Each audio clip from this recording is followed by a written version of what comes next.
That's hard to say Yeah. in this day and age, where both the mother and father are working. Truck breakdown or a fire or something like this wouldn't almost put me out of business. You know, there's nothing better than your family. You can have a friend, and tomorrow he'll be transferred to Vancouver.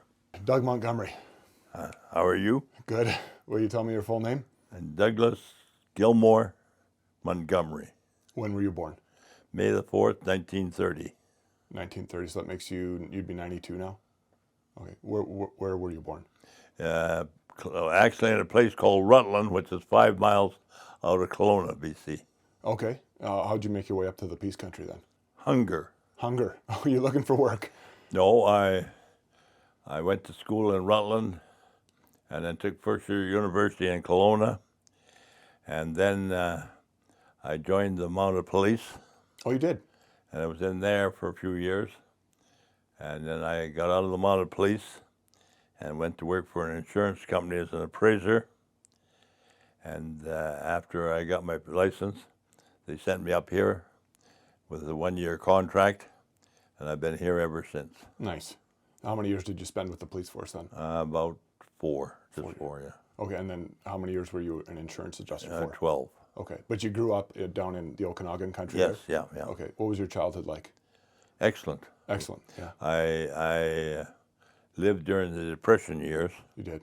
where everybody was unemployed. Yeah. But my dad had a farm, and I've talked to friends.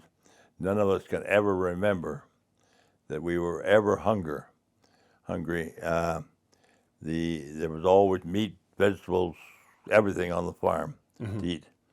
There was no money, but there was always food. Yeah.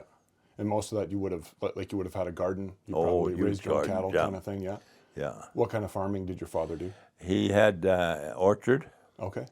and he had milk cows, and then he had, during the war, he had what they call truck farms, and he hired some of the Japanese that were sent from the coast into the Okanagan during the war. Oh, wow. Like the Japanese that were kind of imprisoned a little bit or kind Well, they were sent in there, of, yeah. they were sent there. Okay. Well, that's interesting. Wow.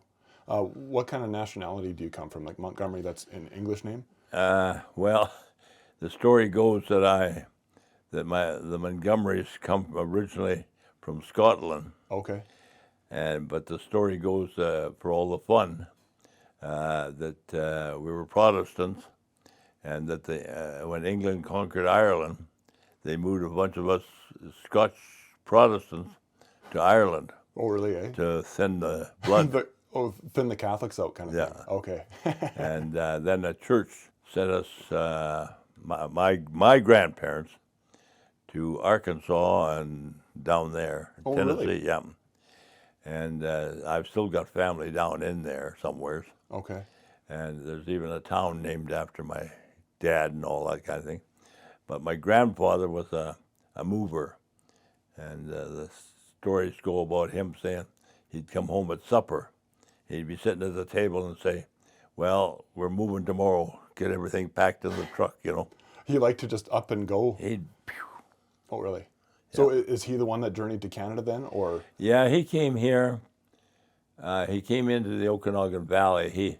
I guess I'm sorry, but I don't know enough about his life. They came across the United States. They worked in logging camps, and they worked on all kinds of things. And then the whole family came into the Okanagan. I'm not sure, but my dad stayed in Kelowna, Okay. and the rest of the family went back to the States. Oh, really? And then years later, they came back, and they homesteaded up at Blue Sky out of Fairview there. Okay. And my grandfather, grandmother, and an uncle are all buried there. Out by Fairview. Yeah. Interesting. At Waterhole. Yeah. Well, he really moved around a lot then. Oh, yeah. Very much so. Wow. When did you get married? When? 1954. 1954. How many children did you have? 5. 5. Three, How many, how many of each? three boys Yeah. and 2 girls. Okay. What was fatherhood like? Ben?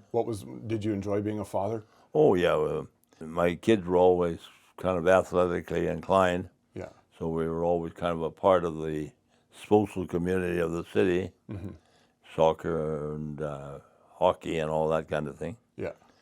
And then in the winter, when we got a little more money and stuff like that, we bought snowmobiles Nice.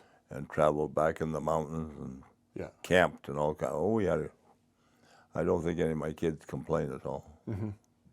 Nice. What advice would you give to people for raising kids? What kind of things did you learn? That's hard to say Yeah. in this day and age, where both the mother and father are working, and the kids are being shuffled from schools to play schools. It's a different life altogether. My wife was at home, and so we had a home life. Yeah. She was there when the kids come home from school. Yeah. And that kind of thing. But today is a different life. So after becoming an insurance adjuster, where did you go from there? I went from there to the auto wrecking business. 1966, I bought the auto wrecking business. And that was Harry's Auto Wrecking. Yeah, How was that? that was one of the best moves I made. Oh yeah. The first year or two was a little tough, but after that, it's kind of moved along. Nice. I went down to the States a couple of times and went to university courses down there on how to run the yards. Yeah. And brought the ideas back for me, and we gradually I had a son by the name of Wayne, and he always wanted to be an auto wrecker, and so when he got out of school, he took over the front counter, and with number one released me for a lot of other things that I had to do before, and we started to move ahead in the 70s and 80s and stuff like that. Like you saw a lot of growth in that time? Yep. Okay, Yeah. nice. Yeah. Matter of fact, all the auto wreckers saw a lot of growth at that time. It was just a booming time for that industry. Yeah. Okay. What kind of advice would you give to people in business? Like, what are some of the lessons that you learned? What made you successful? Don't overspend. Don't overspend. Keep a tight budget. Keep a tight budget, yeah. Yeah, okay. I would think, I always played it smart. I always tried to keep a reserve amount of money or something, Yeah, so that a sudden truck breakdown or a fire or something like this wouldn't almost put me out of business, you know. absolutely. And also I found too that if you had cash, you made better deals. You could pay the insurance companies off, or the banks off, or anybody else off without paying interest on the money. You know, there was a lot of advantages. Yeah, So, and the auto wrecking business was great for cash things. But I always believed in books. When we sold something, we gave a receipt, and if the guy brought it back, he brought back his receipt, you know. yeah, Play it up front, as best I can say. nice. How long did you own that business for? Until last year, the year before last. And then you closed it down? Then we closed it down. And you were telling me you didn't sell it because it was kind of like it just run the end of its course? Or... Well, one of the things, Randy, which was then he'd reached the age of 60, I guess, he decided he didn't want to go any further with it. And we couldn't find anybody that wanted to buy it, but we made a mistake. We should have done it like the body shops did, but we didn't. And so Could you explain that a little bit? Like, what should you have done? A lot of the body shops and other businesses, they sell the business, like the body shop business, but they don't sell the buildings and the equipment and stuff. They rent that to the thing, so that they get the money from the sale, and then they have a steady income, maybe for the next 10 years, on the rent of the property, and whoever rents it has to maintain it, has to pay the taxes, has to pay the insurance. Yeah. And it works good. And in hindsight, you wish you would have done something I like wish that. I'd have done something like that, yeah. Okay. But I didn't. And so then I started in to try and sell the land, and there was a real drop in land. and it took us almost 2 years to sell the land, and I still got several lots Okay. for sale, but the rest of the land is gone. Are interest rates playing a part in that? Like it's just too expensive right now to buy Well, land, or I suppose it is to some people, yeah. yeah. Okay. Yeah. Interesting. But there is money out there as far as I'm concerned. People have been holding back for opportunities, Yeah. and I think there is opportunities to be had all over everywhere if you're looking for one. Yeah. You were married in, you said 1950 or 19, what year again? 54, Oh, what year did your wife pass away? 2010. 2010. Okay. What was your marriage like? Good. Good. Yeah. Yeah, she yelled at me a lot, but Why is that? Why is that? well, where are you going to be going today? Where? Especially when I was insurance adjusting. My area ran from Whitecourt to Whitehorse Yeah. and Yellowknife and over to Slave Lake. So I was gone 4 and 5 days a week. Oh, okay. And You're I gone would long. come back, and on Friday or Saturday I would dictate all my reports and just leave them on a dictaphone. And then Monday I'd be gone.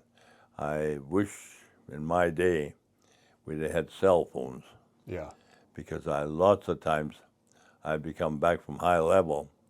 I'd go in the office the next morning, and an hour later I'd be on my way back up to high level, Oh, really? because they couldn't reach me except Yeah. Once you got home, you'd have a phone and you could get the marching orders or whatever. yeah. Okay. But the thing is that they had no way of touching me between high level and Grand Prairie again. Okay. Interesting. What advice would you give for a successful marriage? What are some of the lessons that you learned? Somebody told me for a successful marriage, and you can have an argument, grab your hat and run. Oh, really? Yeah. I think patience is not the word, really, but tolerance, things like that. Yeah. Don't just pick a fight. Yeah. There's a lot more things to life than pick a fight, Okay. and you're not always right. Right. What advice would you give to some of the youth nowadays? Like you had lots of kids of your own. You got lots of grandkids, right? How many grandkids do you have, by the way? I have, I don't know, I got 7 great grandchildren. Oh, 7 great grandkids already. Yeah. Okay, wow. Yeah, that's the generation you're counting. Yeah. That's good. What advice would you give to young people? To those kids, look after your family.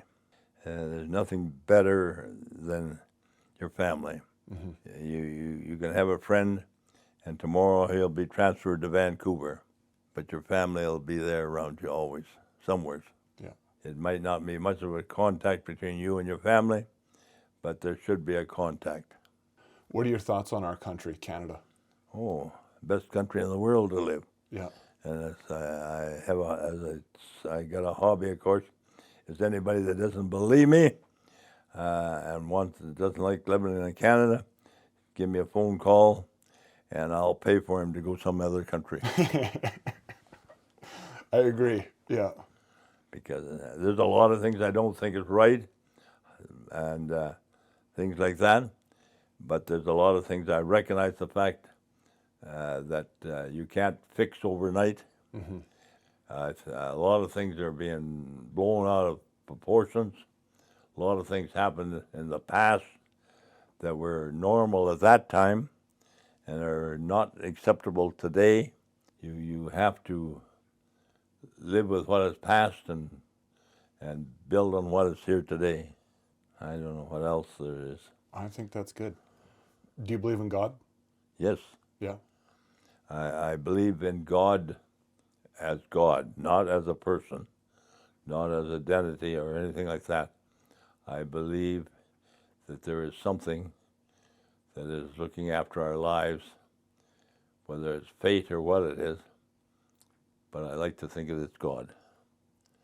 I don't think anything else, really. Yeah. In your 92 years of life and living up, what are some of your most cherished memories? Anything that you'd share? Sports when I was a kid? Yeah. What kind of sport did you like to play? I played soccer and basketball, and both of them did me good. I played soccer for the Okanagan Valley and Yeah. and basketball for Kelowna. Yeah. I don't rule out being in the mounted police. I enjoyed every minute I was in it. If somebody had talked to me a little fatherly, I'd have probably stayed.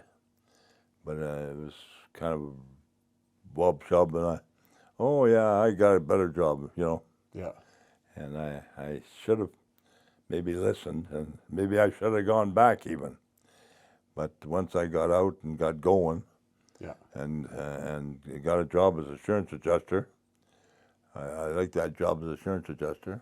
Yeah. And then when I bought the auto wrecking business and got the tow trucks and all that kind of equipment, I liked being in business. I liked being part of the business world. I liked being in Kinsman. I liked being in Rotary, you know. Yeah. And I coached hockey, you know. Yeah.